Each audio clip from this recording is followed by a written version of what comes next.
Nietzsche was a philosopher who did not just limit himself to theoretical ideas, but sought practical applications for them. He believed that every ideal should be able to generate a new circle of duties and reconcile transcendental goals with ordinary actions.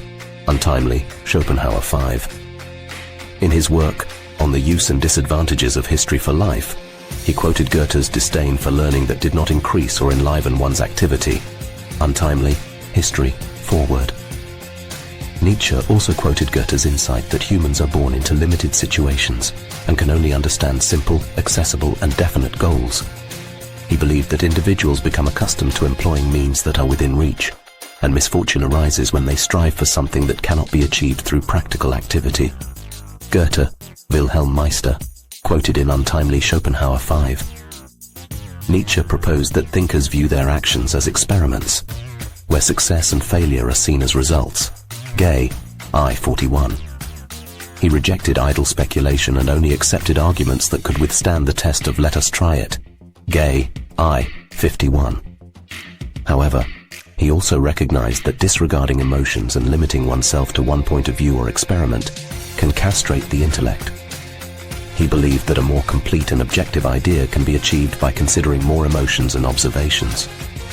Nietzsche asserted that everyone has their own perspective, and all understanding is valid only for the individual.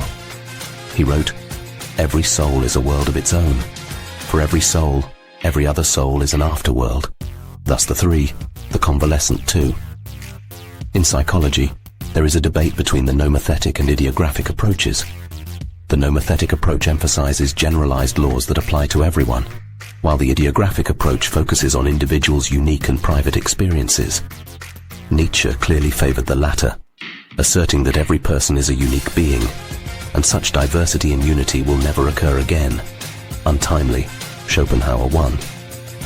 To summarize, Nietzsche believed that ideas should have practical implications and that actions should be viewed as experiments. He recognized the importance of emotions and multiple perspectives in forming a more complete understanding of the world.